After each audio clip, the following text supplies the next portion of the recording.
All right, what up, TikTok? How are you guys doing today? Um, as always, we're covering all things metaphysics, all things alchemy, and one of the things I wanted to cover in this live is we're going to be talking about, the secret of the four-letter name of God. And this one is a really deep one. We've been going through our Kabbalah lessons, and that's a big thing within the Kabbalah. One of the primary ways that people develop themselves through many different traditions and alchemical, magical, tantric, mantric traditions and Catholicism and Judaism and Sufism and everything else is they recite the name of God. And there's many names of gods. There's a 72 letter name of God in Judaism, and in the Kabbalah there's this concept of the four-letter name of God, or the Tetragrammaton, right? Also, Yad He Vad He. This is where they get the word Jehovah from, right? So, what does this mean? What significance does this have? How can you use it in your everyday life? Because remember, all of the exoteric understanding and the information that they give the lay people that aren't the mystics and the monastics and the nuns and stuff like that, and the actual people on top of the food chain when it comes to different traditions.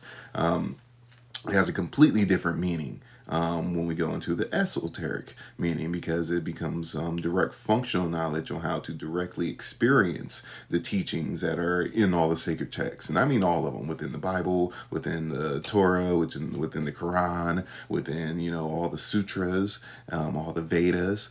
All the true systems tell you how to access all that stuff that's in there, right? So you can think about in Christianity, right? All the prophets and stuff talk to the angels and everything else, but they, in most churches, not saying all, there's some really tapped in churches out there, but in most churches, they're not going to tell you these are the, alchemical ways for you to develop yourself so you can talk with the actual angels and, and, do all the things that Jesus was teaching you to do. They don't teach you that in the majority of churches.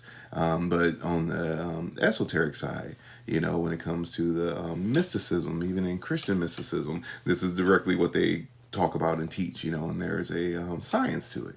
This is why I love Kabbalah, because Kabbalah is the language of creation. It's the language of creation. It's literally learning the language of the universe, how God creates.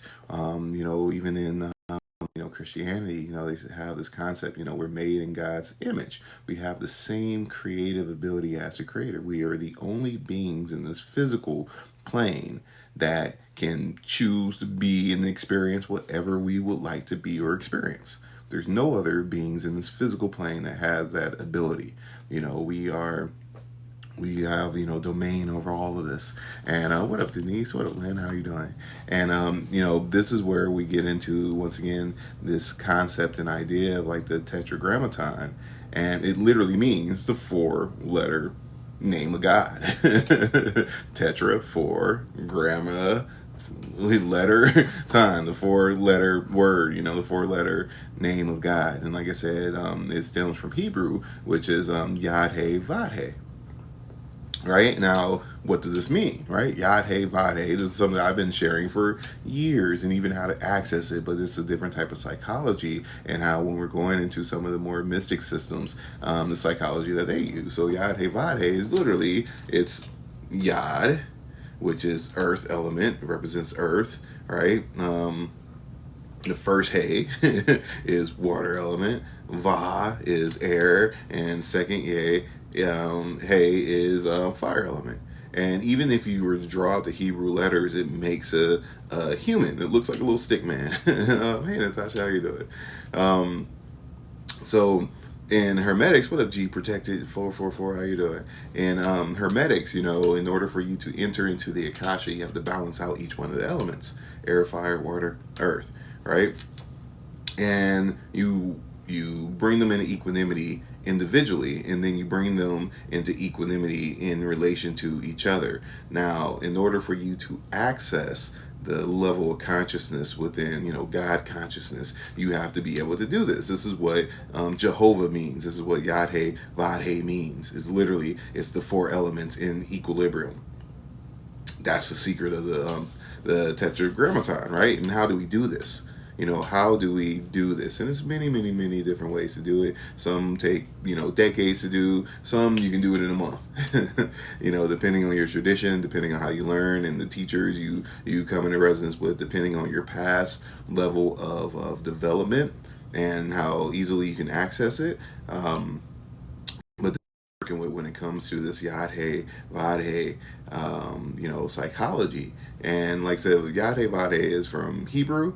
Like I said, the Judaism and Jewish Kabbalah or whatever. This is like kind of common knowledge in a specific sense, but once again, with all things, when we go into this type of psychology and this type of information, there are the mystics who are able to use it as a functional tool in their development.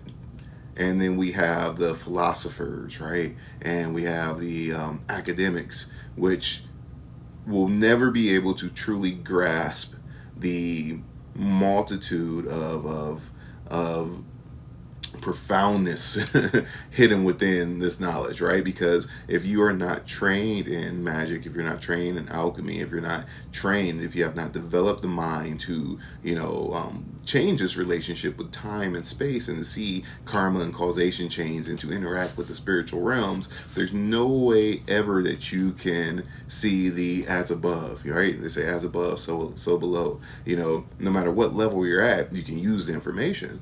But if you want to experience it far beyond your level of comprehension, that's another thing. That's another thing. The higher you raise up the vibrational scale, the less physical it becomes, the less intellectual it becomes. It becomes a product of the spirit. It's like tasting something. You can't give somebody what a banana tastes like in a book. No matter how ancient and sacred it is, you can't give what a banana tastes like. You can describe it to the best of your ability. You cannot translate that into somebody's consciousness through words, right? So, developing yourself, developing your abilities, developing your awareness, and being able to use this four-letter key or the Tetragrammaton, right? The four-letter name of God, and to access your higher states of consciousness. That's what it means. And you can only do that through developing equanimity. Now, literally, the Tetragrammaton is equanimity. It's bringing each one of the elements into equanimity. And equanimity isn't this, on the outside when the beginning, when you're learning about equanimity and all the like Buddhist teachings and stuff like that, it's kind of like, oh, I need to be a good person and balance out. That's not what it is at all. It has nothing to do with that whatsoever. Most people kind of get that type of sense of what it means. No, you're balancing out the literal elements, the different aspects of the spirit. In Hermetics, it's a few different types of psychology that we look at. We have the four pillars of King Solomon's temple, right? How King Solomon was one with God and came into union with God is through the Tetragrammaton. How to balance out the fire, air, water, and earth, the four pillars of the spirit to develop equanimity. And Franz Barden calls it the tetrapolar magnet, right? The four-pole magnet. Literally, like you have the air, fire, water, and earth, which allows the mind to be completely still, right? And through that stillness, you can release, hold of your own mental and astral matrix and literally come into union with the essence of your spirit, which is God, and experience that and learn from that aspect of yourself. What up, Ava? What up, Jake? How you doing? And like I said, this is something you have to gain a perception of. In order for you to fully take advantage of it, it's something that you really have to gain a personal perception of. And this is why I teach the way I teach. For everybody that's in the course, for everybody that's in there, I give a lot of information. We do a lot of different practices. When it comes to the information and practices, I don't dive really into the different attributes of each level of energy and each element and stuff like that, because that's for you to gain a perception of, right? But I give you functional, practical ways to experience it, because that's the only thing that matters. I can describe vital energy in a million different ways, and no matter how I describe it, you'll never know what it means until you experience it firsthand. Right? And that's how all the higher spiritual knowledge is. So when we're working with developing equanimity, it's the same thing. Once again, equanimity isn't like this, oh my God, I'm just this calm person or anything like that. That's not what it means at all. It's a literal state of being. And the quickest way to access it is through prayer, and that's part of the way when people are, really, really deep on their spiritual path and they go into that state of prayer, they have really deep, profound, spiritual experiences. Because when you go deep in prayer and you hit that frequency of reverence towards something that's, greater, higher than yourself, you literally surrender the different layers of consciousness to this higher aspect of you. And that's the same thing as going into equanimity. But developing equanimity and grounding your awareness in that state so you can operate from that higher state of consciousness is something you have to train. You have to develop the mind to rest on that frequency and to take advantage of that frequency, and like I said, that's where all the training comes in. I'm going to post a video. What up, Speep? Thank you for the follow too. That's where all the training comes from. I'm going to post a video that I posted earlier for everybody that's in the course. You guys can kind of know this aspect, but the first meditation that we do in Hermetics is you're getting separation of consciousness. You're developing the ability to separate the observer from what you're observing, right? To separate the observing mind from what you're observing so you can see things as they are and not through your astral perception or label of what something is. And in order for you to touch God and to experience the infiniteness of what God is, you can only do that through that type of psychology, through that separation, through developing that equanimity. If you don't have that level of separation of the layers of consciousness, you're going to be experiencing a projection of your subconscious belief, and it will be a lower perception of, whatever it is. And this is how everybody experiences life anyway.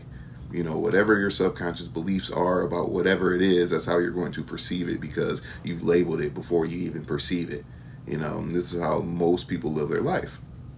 But, if you want to get really, really deep into mindfulness and liberating your mind, liberating your spirit, and being able to experience these aspects of God, you have to develop that separation, and it's interesting because depending on your own doctrine, your belief structures, your upbringing through religion and culture and the projections of your parents and society and stuff like that, many people think they're already there.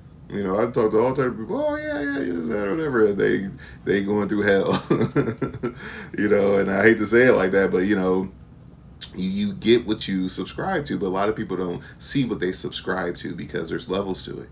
If you think you're already there, a good way to find out is unless you are able to literally release everything that's attached to the light of your mind, everything. The body, the astral emotions, your soul, all your belief structures, all the fabricated aspects of reality, and being able to literally release that and enter into nirvana and experience the essence of your spirit, which is God, and raise your awareness into that, and you're able to do it at will.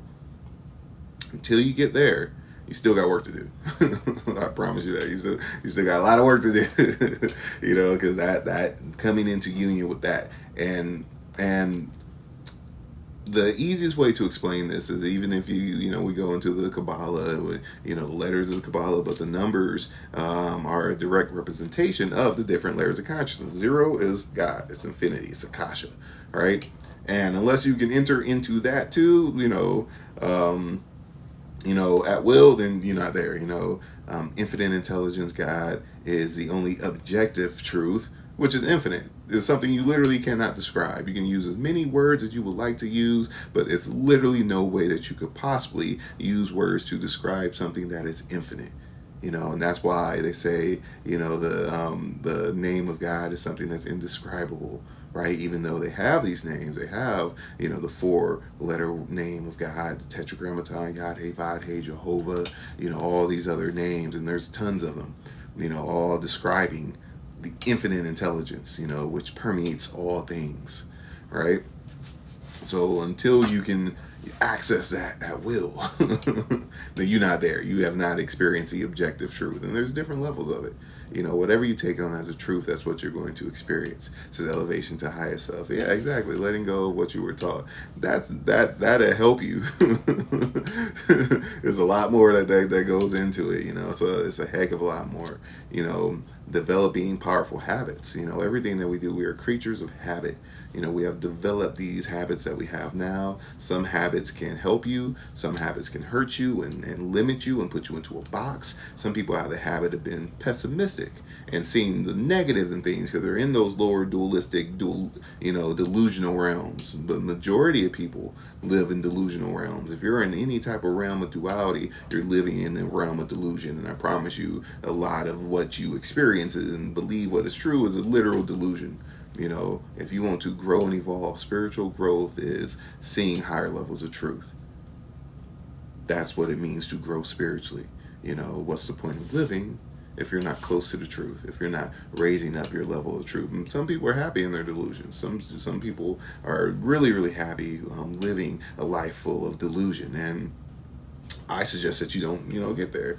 Natasha says, I got questions. Go ahead, ask. If anybody got questions, we can dive deep into this. Like I said, this is something I'm very, very knowledgeable about. I've been studying and teaching metaphysics and like I said, and hermetics and psychic development for years now. And I know a lot of people are becoming more and more aware. There's lots of information out there. There's lots of misinformation out there. There's a lot of people that's still searching for something that they haven't found and still sharing information. And like I said, everything is everything.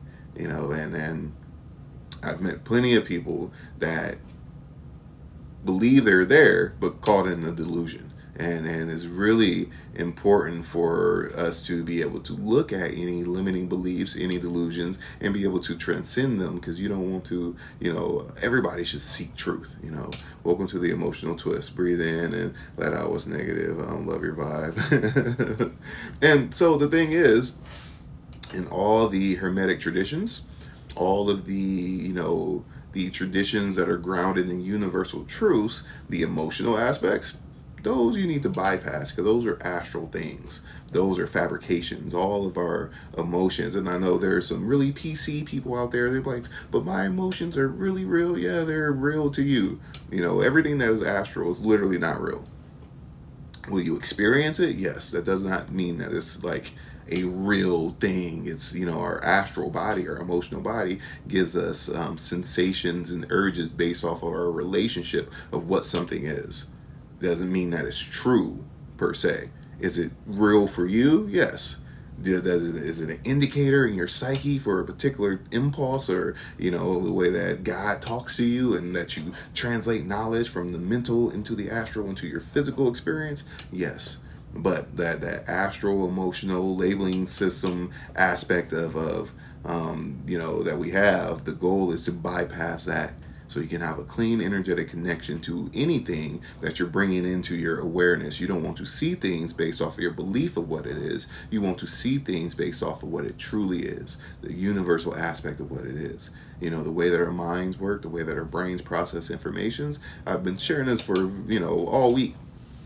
Our brain is very, very efficient and lazy. It's very powerful, but it's going to give you information based off of your relationship and past experience when you experience something. It's a shortcut. We're being bombarded with 11 million bits of data every single moment, and the brain processes 50 of those bits of data every second. So it's no way possible that you can see the totality of whatever you are experiencing. Your mind, your brain is going to give you a relation and a belief structure based off your past experiences and take a shortcut. And when you're developing yourself through meditation, through spiritual practices, if you understand those spiritual practices and you're fortunate enough to meet somebody that fully understands it too, because most meditation schools aren't like that. literally at all. They're like, oh, just sit there and, clear your thoughts, and oh, now you're better at work. Most of us like that. That's not what none of it comes from. So if you're fortunate enough to come across somebody who fully understands metaphysics and the metaphysics of meditation and what it is, why it is, you're developing the ability to bypass those astral filters. You don't want to see things based off your belief or your attachment to it. You want to see the truth of what it is and raise in that level of truth so you can experience higher levels of light and ascend beyond that. Like I said, the mind is very, very powerful, but also very lazy. So I'm just putting that out there. And like I said, I'm out here in LA. My goal, I'm still working on the retreat center. I'm going to open up a meditation school, the Qigong school. I might start doing it in the park or whatever, look for a building or whatever, and go that route. But start a real meditation school, because I haven't met many people that fully understand it and teach it. The ones who I have met are people I've known since I was little. And that's surprising, because we weren't even on this when we were little. But I haven't met too many people. Also here, this is really weird thing, to do it in Alaska. I'm still trying to make it to Alaska to do the pilot school there, but I got to raise $13,000 because I ain't got it. So if anybody wants to donate to my pilot fund or whatever, I promise you I'll give you a free ride in the plane once I actually get it. But we're going to talk about that later. Somebody asked a question I wanted to answer too. G Protected, are you still in here? It says, can you give an example of a delusional realm? All realms of duality are realms of delusion. All of them. 100% of them are realms of delusion. If the essence of your spirit is a vibrational match to God, right, and this infinite intelligence that permeates all things and all creation, then there's no way that there could be separation between you and all things.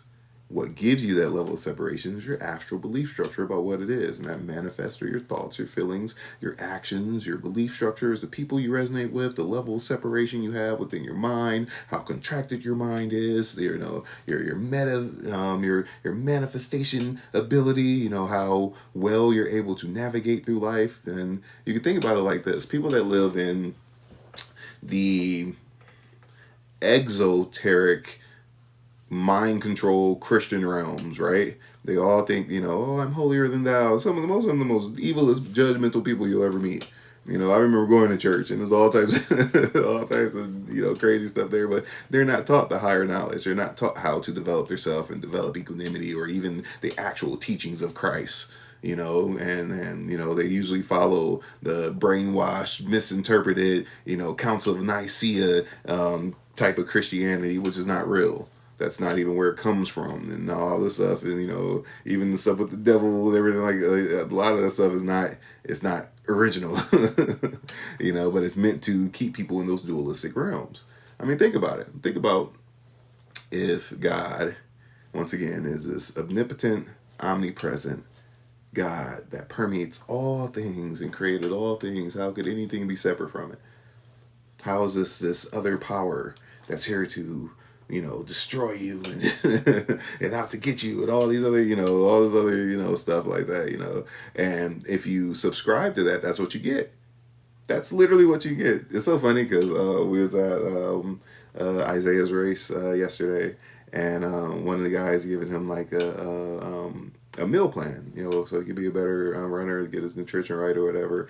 And he was telling us about it's these books that was written by one of the guys that trained Michael Jordan and somebody else.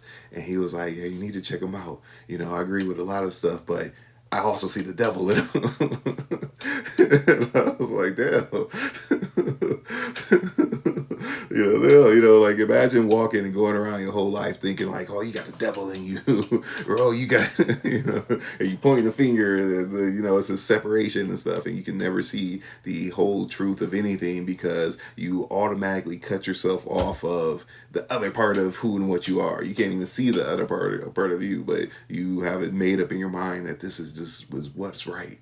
But it's a contracted level of consciousness that's built off of delusion, something that's literally not real, and separation. And that's why Like I said, the realms that you live in and subscribe to is the frequency of your mind. But this not only, manifest in just your belief structures, your physical reality will be a direct reflection of that. The people you resonate with, the experiences you have, all these different things that you connect with, and how you process informations, the joy and bliss that you have in your life is built off of the realms that you dwell in. If you're dwelling in those lower dualistic realms, then you're going to experience suffering, because those are all the realms of suffering. You're going to experience a lot of suffering, and what's really crazy is Jesus Christ was teaching literally the same thing that the Buddha was teaching. And I mean that. Literally the same exact thing. Now, there's not this whole, we don't have 35 years of Jesus going and teaching and documented cases and different realms and everything else and direct practices that Jesus was giving. Jesus was just telling you straight up, look, this is what you need to do.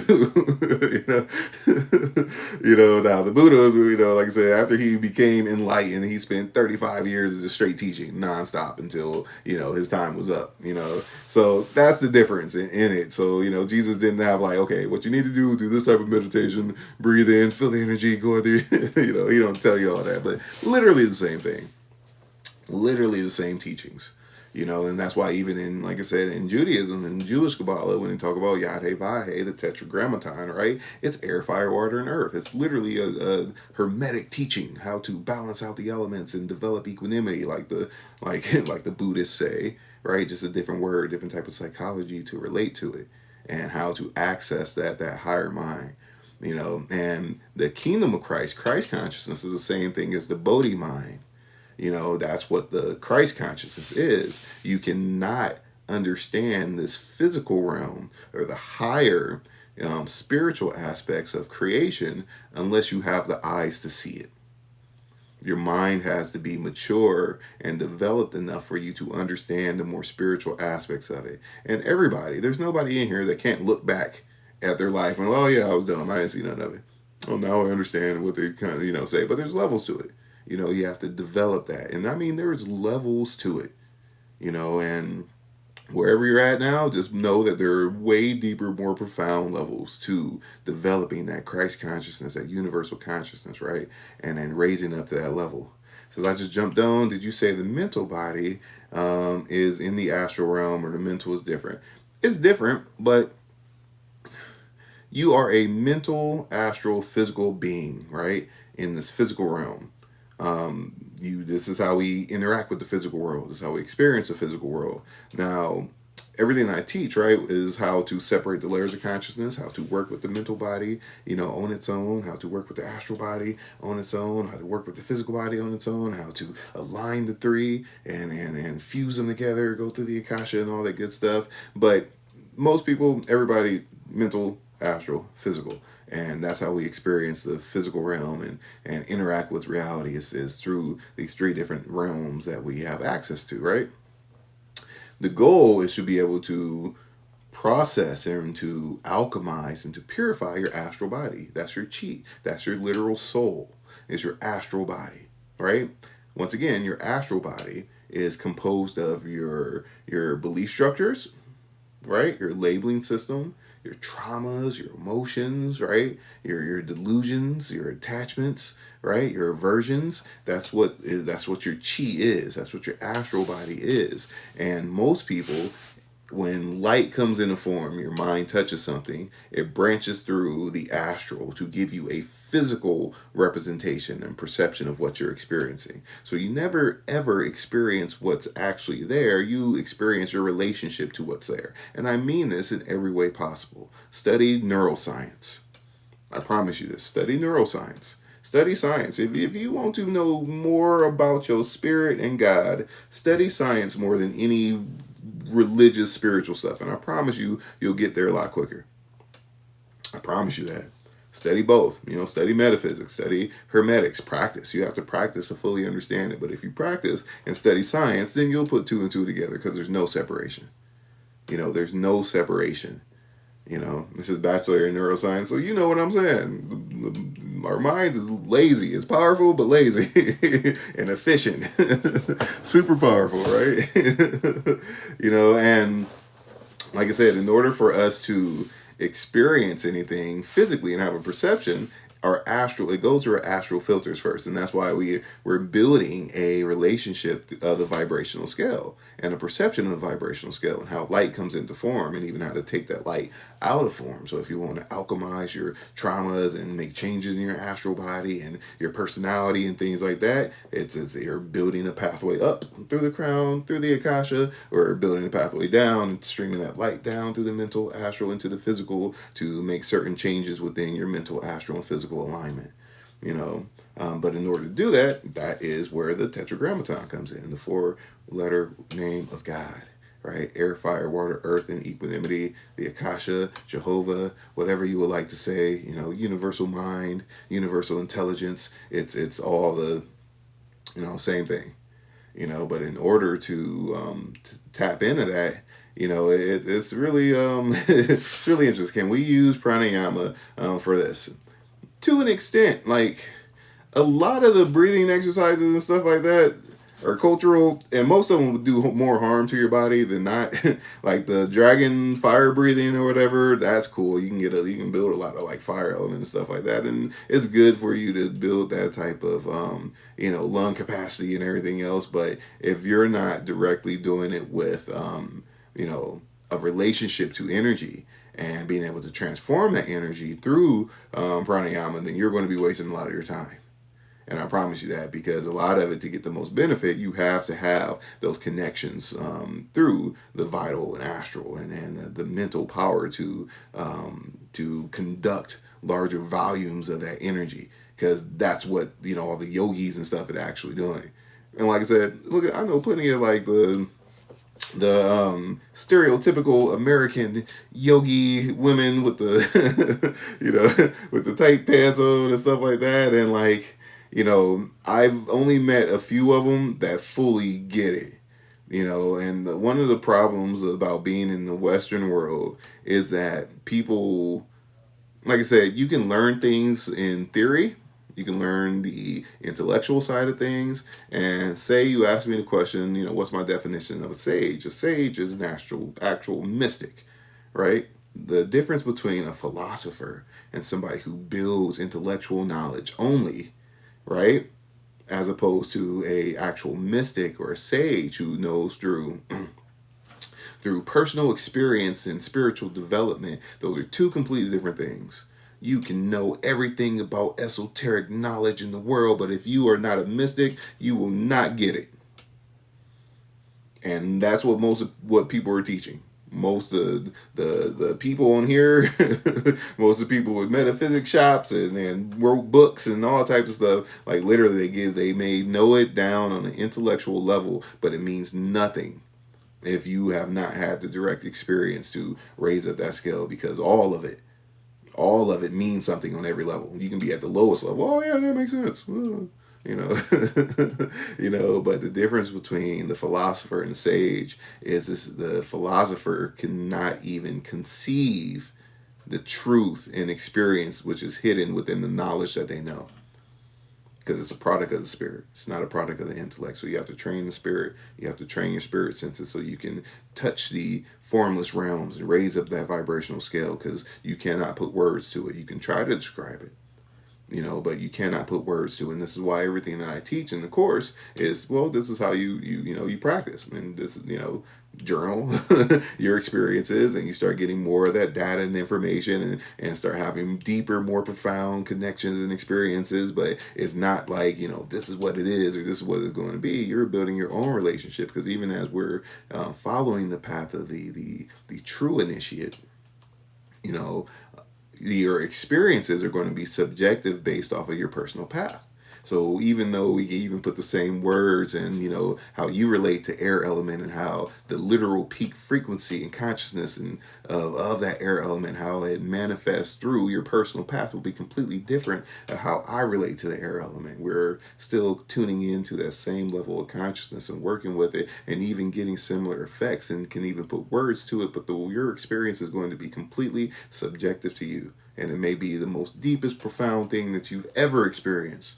And I can say that too, but it's going to be two different things. It's completely subjective, you know. But it's really beautiful, And like I said, what level you're at, because even the resonance and how we, relay information, if you know, it's like one of them things. And for most people, you don't know what you don't know. And my path of service is to, help people find out what they don't know. Says when you teach in person, is it hands-on? Is it most definitely hands-on. The in-person stuff is like light years. You get literally years of training in like a week. If you do it on your own, yeah, you'll get some benefit, and you'll have to develop and everything else. But when it's in person, the way that energy and tuning forks bounce off of each other and feed each other, you get this magnification of resonance, and even being able to transmit teachings and skill to people. It's direct. It's a subconscious thing, and even working with light, when we're working with our metaphysical skills, one of the things when we're developing this relationship to, equanimity, to, the 4 pillars of King Solomon's temple, you go in equanimity, boom, you have access to the Akasha, you have access to the elements and can tune into any frequency of light in all of creation. You can draw that light down into a space, into a room, and you can, do you get us to fall in love with you? No.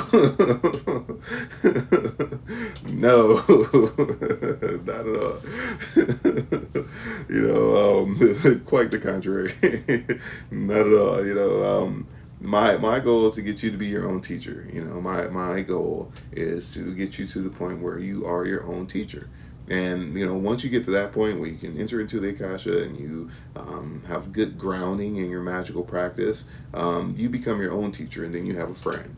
We can practice together. And there's many people in the course who are still part of the community that are there, and we still practice together. I'm no longer a teacher. Look, we practicing together.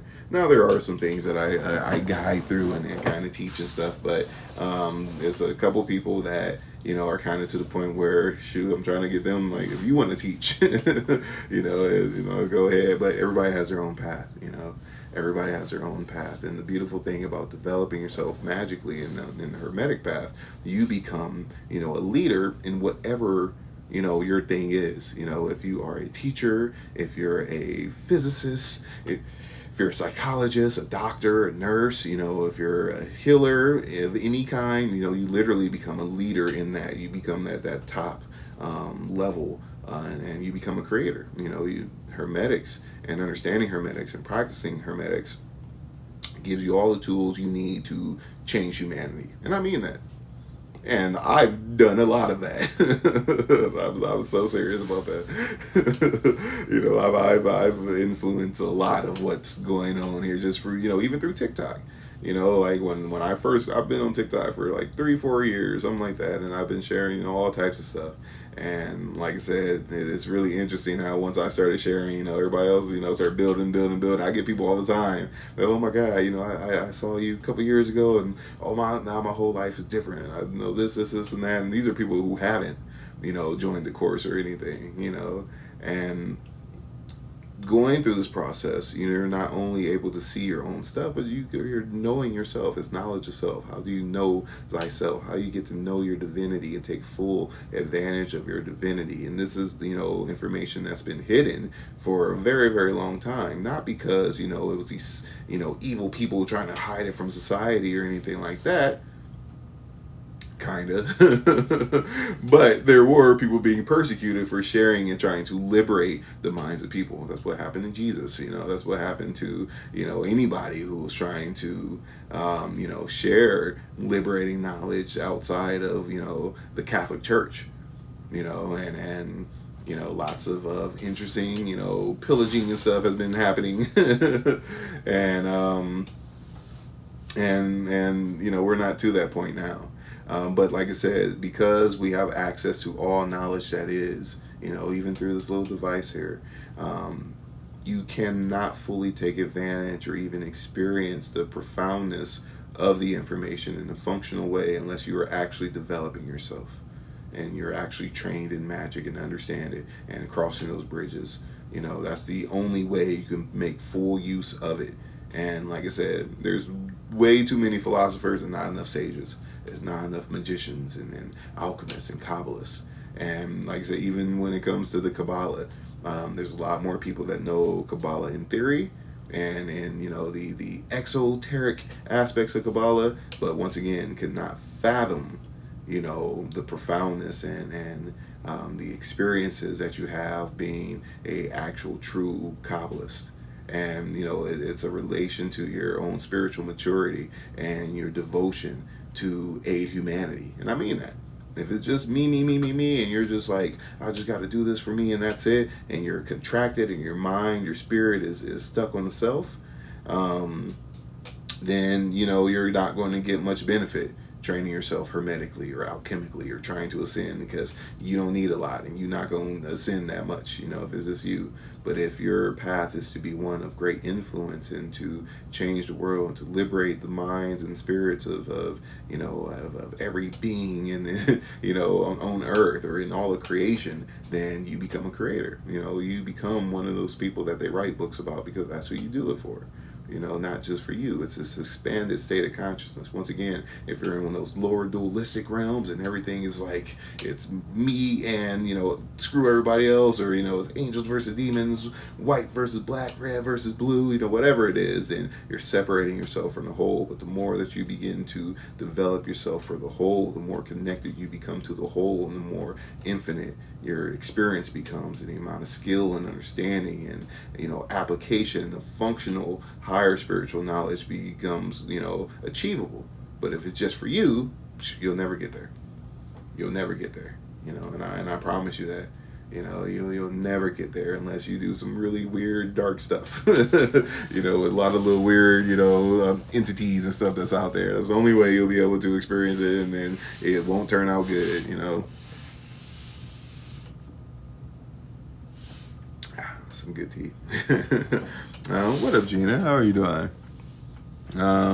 Cause philosophical is first, I guess. At the lowest level of thought type thing. Says we can change the world if everyone became armchair all at one time. In theory, I believe. Yeah, I mean, it takes that to get there. It says thoughts on Osho. I don't know much about Osho, other than like a few clips I've seen or whatever, but like I said, I don't follow anybody. I don't follow like anybody at all. No, none of the people out there or whatever. Don't really need to. I haven't seen anything that he said that wasn't like in alignment, I guess, but I've only seen like a couple things that he said. I don't know much about him. Says there was riots in London, was wild, and people were still in trays of sausage rolls ish. Maybe it made no sense. That's very interesting. That sounds like something that would happen in London. And yes, I'm doing absolutely amazing. Somebody said a couple of things earlier too. Sura says astral travel through Kabbalah. It says you were watching your free videos this week and had crazy high vibration. You should join the course, for everybody. If I give everybody that 50% deal too. If anybody signs up tonight, if you use the promo code MOON, I think it's still active, you'll get 50% off of the course and get year-long access to everything. For anybody that wants to come to this workshop, this retreat that's next month in September. It's September 12th through the 19th. It's in Sedona, Arizona, and we're doing the Initiation to Hermetics workshop, and we're going through all the psychic development, different types of magic, how to tap into your vital astral mental body through the Akasha, how to develop yourself We're going through functional group practices together in Sedona during the full moon, during the eclipse, in the vortexes, out in nature, and like everything else, and how to properly train yourself in the quickest and most efficient way outside of any cultural, weird type of stuff that's out there. This is metaphysically, this is how it functions, this is how it works, this is how you develop yourself, and you will leave a changed person. And for anybody who's interested in that, if you use the promo code 888, it takes $888 off of it. Your room is included, food is included. I think we still have a couple spots left. And it's beautiful. You just got to show up and be dedicated and have fun. Really, really beautiful to have these experiences. But the course is also included with that too, so you get year-long access to the course. The course that we're going through right now is the Master Key Psychic Ascension Program, where you're learning, number one is, mastering the elements. We start at mastering the elements. How do you bring equanimity, mentally, astrally, physically, and bring the elements into equanimity so you can develop the inner environment in which, psychic awareness is possible. The subconscious mind has to be still and quiet and equanimous in order for you to touch the higher aspects of your spirit, to experience God, literally. And there's different ways to do it. Once again, that's the 4-letter name of God, Tetragrammaton. That's where, Yad-He-Vade and Jehovah comes from, literally the 4-letter name of God, through the elements, and bring that into equanimity. And you have to bring them into equanimity to come into union with the Akasha. Enter into the Akasha, your mind becomes infinite, and you can become one with God. That's the key to it, is how to do that. So this is literally what I'm teaching, step by step. Level 2, we're going into psychic development. So direct psychic development. How do you get expanded states of consciousness? Literally, how do you expand your mind beyond the physical body into a tree, into a forest, into the earth, into the planetary spheres, and have those connections and go through the Akasha of it and stream light through the 3 bodies, and reprogram your DNA, refine your astral body, all this good stuff. How to do mental transference, like step by step. This is how you do it. We're doing group practices together. Level 3, we're going into magical invocation. How do you learn from the different aspects of creation? The literal different levels of intelligence within God, different built-in aspects of creation, so you can equalize with them, so the negatives cease to affect you negatively, and you can use the positives to get to where you want to go. You get a type of immunity to the different, aspects that affect the way you think, the way you act, and the way you feel, so you can raise up above it and ascend beyond that.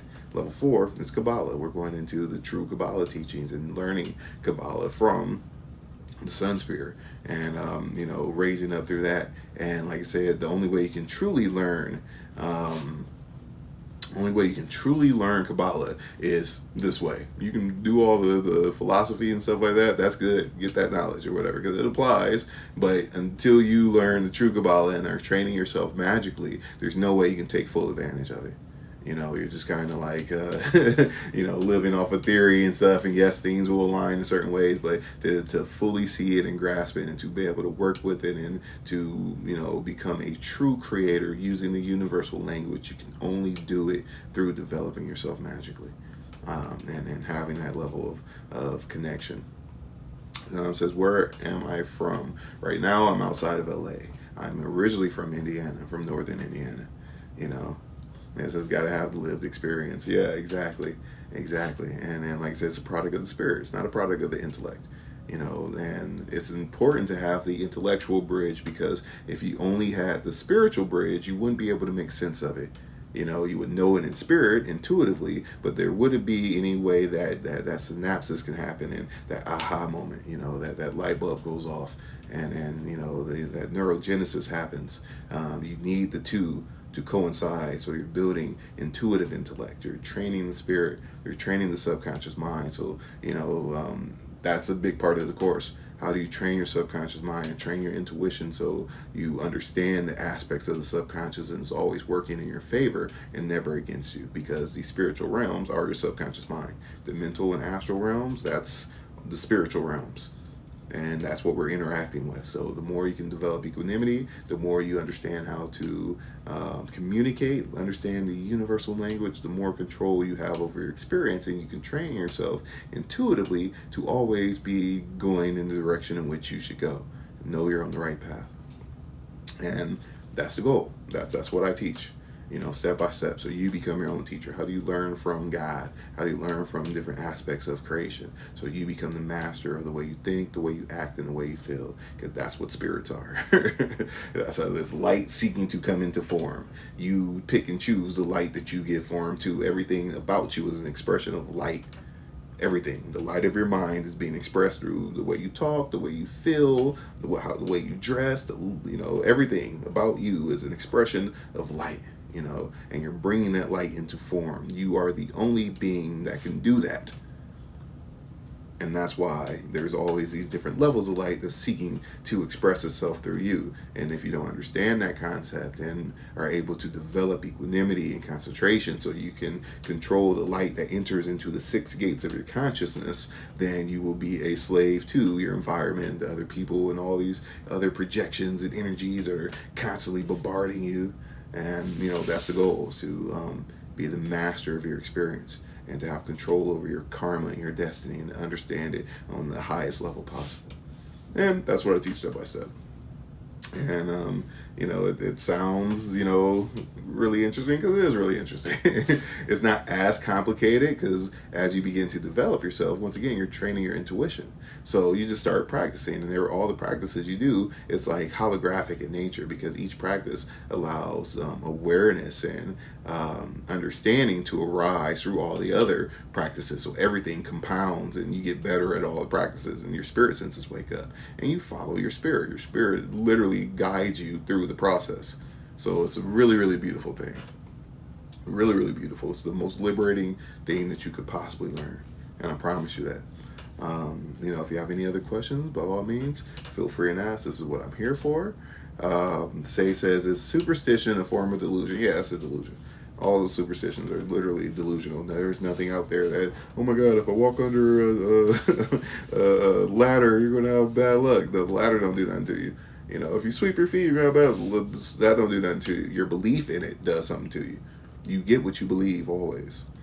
You are manifesting it. Everything in your life is a product of your manifestation. Everything, you never stop manifesting. You manifest through your thoughts, your feelings, your actions. Why do you think Martin Falk says, make every word, thought, and deed count? Because that's what's guiding your karma. It's through that. Every thought, every single thought. Think about how powerful thoughts are. Thoughts are the most powerful force in this entire universe. I'm going to say this again. Thoughts are the most powerful force in this entire universe. Once again, the first principle in Hermetics is the entire universe is mental. God being the mind and intelligence of the universe, right? Everything about you is a manifestation of your thoughts. How many thoughts have you, tuned into, gave expression to, and brought into physical manifestation? How many of those thoughts were actually yours? How many of them were from your environment or the projections of other people? Everything in all of creation was manifested through a thought.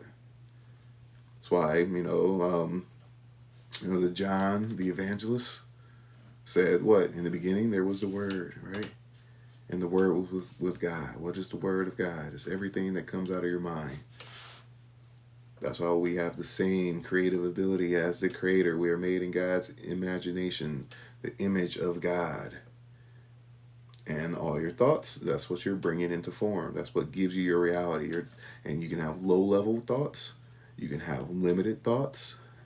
You can have thoughts that put you in prison, literally. They put you in mental prison. You can have thoughts that can liberate you and liberate the people around you.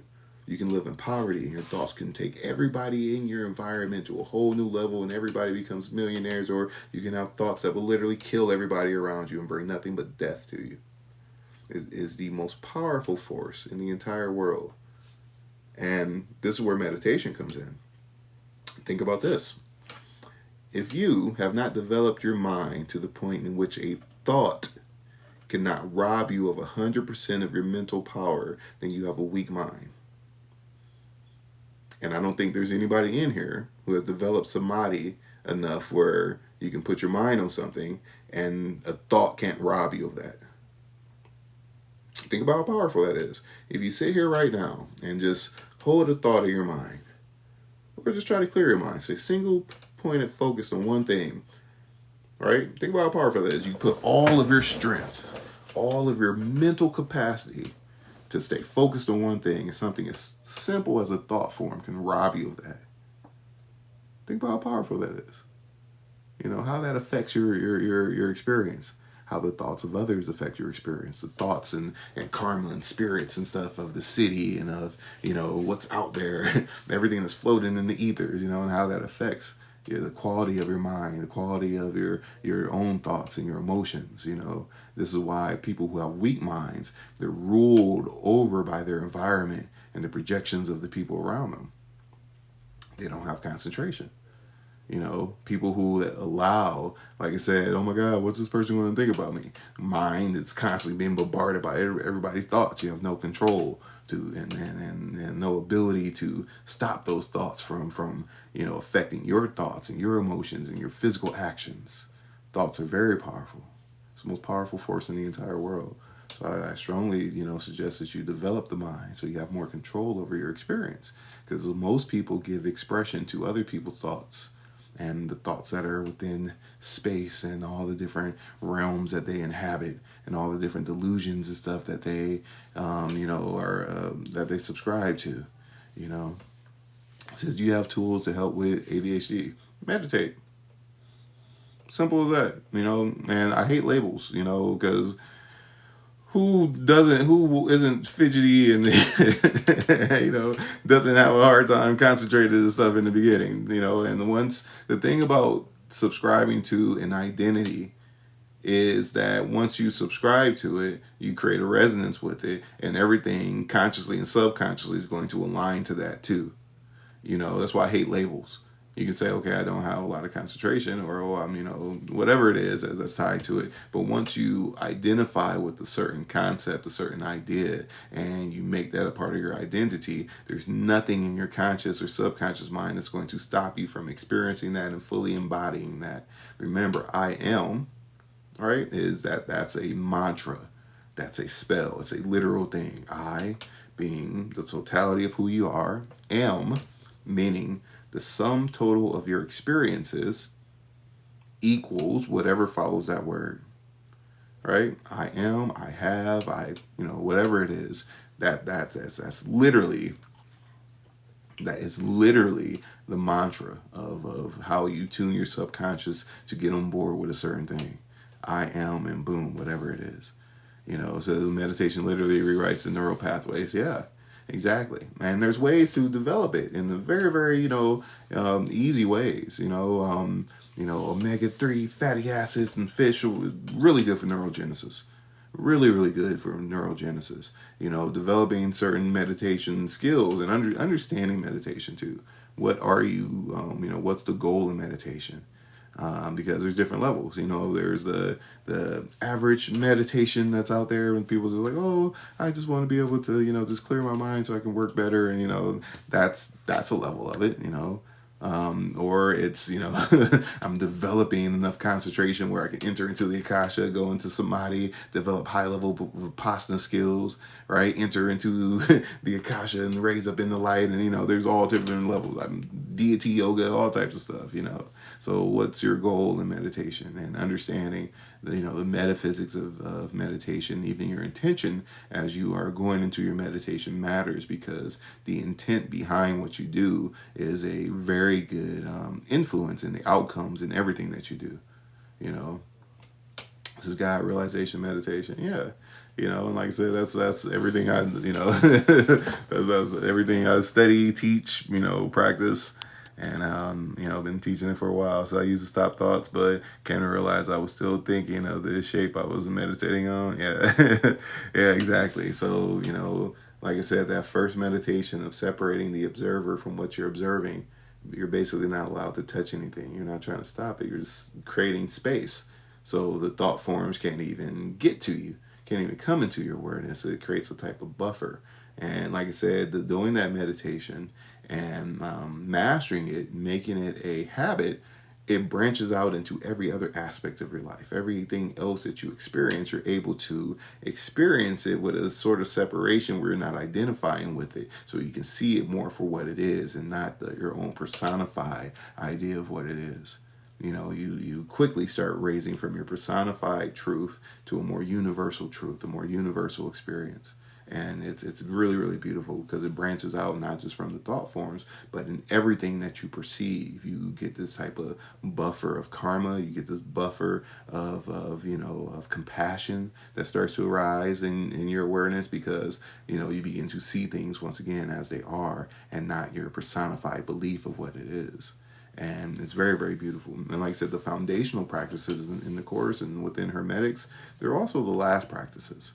It's the beginning and the end. In the same way that when we're working with the elements and bringing the elements into equanimity, the first elements are, earth, water, air, fire, akasha. Where do you end up? In the end of your development is through the akasha. And you're working with the elements to have access to light. That's how you enter into, the all. Because once again, the Akasha is infinite. Everything in all of creation is vibrating in and out of it. And through your practices, through bringing everything into equanimity, you're actually accumulating the Akasha. And that's what the stillness is that arises into your meditation. And in Hermetics, we use that as a control point of our mind, so we can enter in and have more control over the different levels of consciousness through the Akasha. That's why the Akasha is also known as space or void or spirit, and that's what you're working with. And that's also Brahma, that's God. It's literally God, and like I said, that's what you're cultivating, a deeper relationship with God. Now, there's limited aspects of God, the limited Akasha, and then there's unlimited Akasha. The unlimited Akasha, which is infinite intelligence, that's what the Hindus call Brahma. And Shiva is that infinite intelligence coming into form, coming into light. That's what light is, Shiva. And Shakti is, once again, it is your relationship to light, which changes. So these three aspects is what you're developing. And as you develop higher awareness, and your Shakti begins to change through your relationship to time, space, awareness of your limitations. If you think you know it all, then you'll forever live in one of those delusional realms, because you think you know it all. Your relationship with light will be very, very limited. An aspect of the Shakti, an awareness of light is, your relationship with time and space, which is constantly changing through your development because it's different on every level.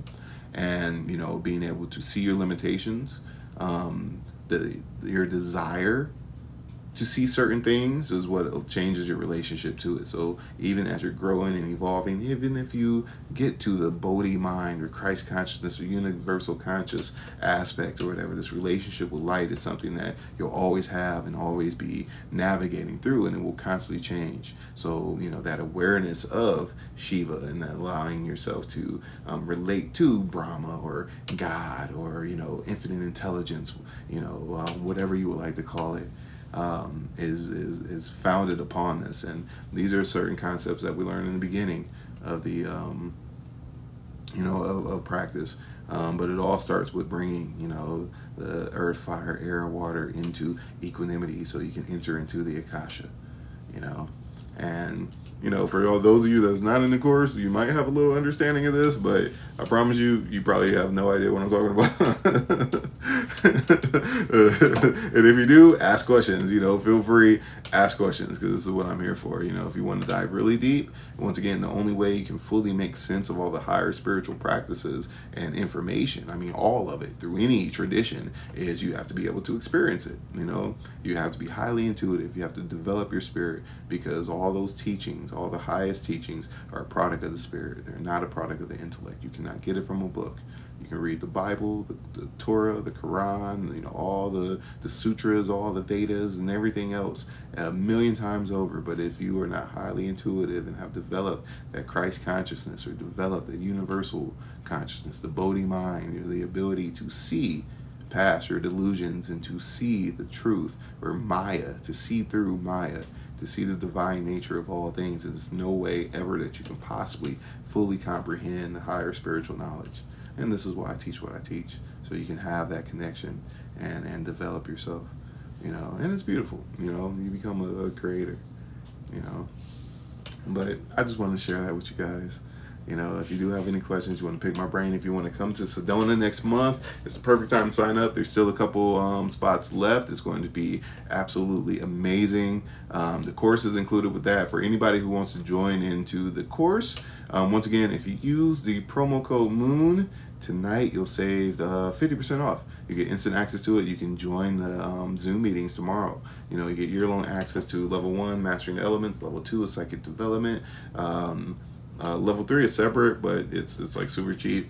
Level 3 is magical invocation. We're just going through the Kabbalah sessions now, but you get access to this hundreds of videos and practices, and you know, you get year-long access to all the group Zoom meetings, and those are on Saturday and Sunday mornings at 9 a.m. So if you're interested, you can check out the link in the bio. Use the promo code MOON. It's for the Master Key Psychic Ascension program. Yeah, so that's what I'm here for.